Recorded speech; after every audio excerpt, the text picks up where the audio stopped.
I never thought much about the way my brother looked at me, not until that summer when everything seemed to slow down, and the air between us grew thick with something I couldn't quite name.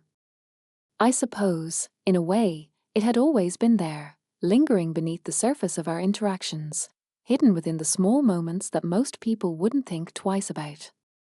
But that summer, when he came to stay at the lake house, I started to notice the lake house had always been our sanctuary, a place where time stood still. The scent of pine mixed with the cool breeze off the water, and the worn wooden floors creaked beneath our feet like an old song we both knew by heart. We'd spent countless summers here as kids, racing down to the dock, jumping off into the crisp water, laughing until our stomachs hurt.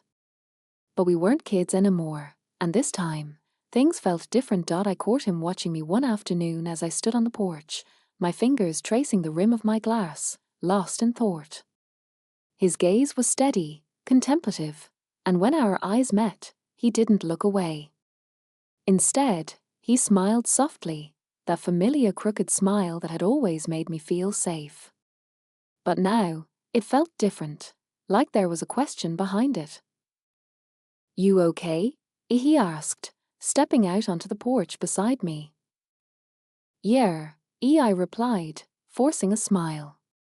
"Just thinking." He nodded, his eyes still on me, and for a moment, we stood there in silence, listening to the rustling trees and the distant call of a loon across the water. It was a comfortable silence, but it carried something unspoken within it, something I wasn't ready to face just yet. Later that evening, as I lay in bed staring at the ceiling, I thought about how much we had both changed over the years. Life had taken us in different directions. He had moved to the city, chasing his dreams, while I had stayed behind, rooted in familiarity. And yet, here we were, back in the same place, with the same memories swirling around us. As the days passed, I found myself drawn to him in ways I couldn't explain. The way he carried himself, the way he laughed at my jokes even when they weren't funny, the way his presence filled the house with a quiet warmth. I began to wonder if he felt it too, this shift between us, this new awareness that hovered in the spaces we used to take for granted. One evening, after a long day spent by the water, we sat on the dock, our legs dangling over the edge, toes skimming the cool surface. The sun was setting, painting the sky in shades of pink and gold, and I felt a strange sense of contentment settle over me. "Do you ever think about the past?" he asked, his voice low and thoughtful. I glanced at him, surprised by the question. "All the time," I admitted. He nodded, staring out at the water. "Sometimes I think about how things could have been different. If we'd made different choices, taken different paths." I swallowed, feeling my heart tighten. "Yeah, I think about that too." His hand found mine then, a gentle, tentative touch that sent a shiver down my spine. I didn't pull away. Instead, I let my fingers curl around his, feeling the familiar strength in his grip, the silent reassurance that had always been there. "Maybe it's not too late," he said softly. I turned to him, searching his face for answers, but all I found was that same steady gaze, filled with something I couldn't quite define. And in that moment, I realized that maybe I didn't need to. We stayed there long after the sun had disappeared, talking about everything and nothing. He told me about his life in the city, about the things that excited him and the things that kept him awake at night. I told him about my quiet days, my small joys, and the moments of loneliness that crept in when I least expected them. The following days were filled with a quiet tension, an unspoken understanding that neither of us dared to put into words.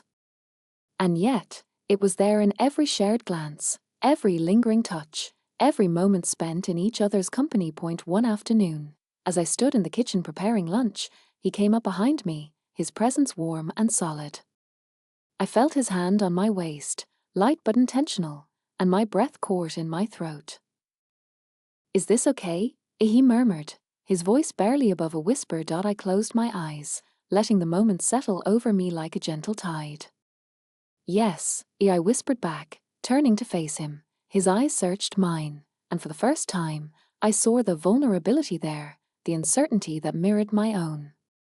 And in that moment, I realized that what we shared was more than just history. It was a connection that had always been there, waiting to be acknowledged. We spent the rest of that day talking, really talking, peeling back the layers we'd built over the years, discovering each other in ways we never had before. And as the sun dipped below the horizon, casting long shadows across the lake, I felt a sense of peace I hadn't known in years. As the weeks passed, we settled into an easy rhythm. Mornings spent fishing off the dock, afternoons exploring the trails that wound through the dense forest, evenings sitting by the fire, lost in quiet conversation. And with each passing day, the space between us grew smaller, until there was nothing left but the quiet understanding that we belonged here. Together, looking back, I know that summer changed us. It brought us closer in ways we never expected, taught us things about ourselves and each other that we might have never discovered otherwise. And though the future remained uncertain, one thing was clear: we would always have each other, and sometimes that was enough.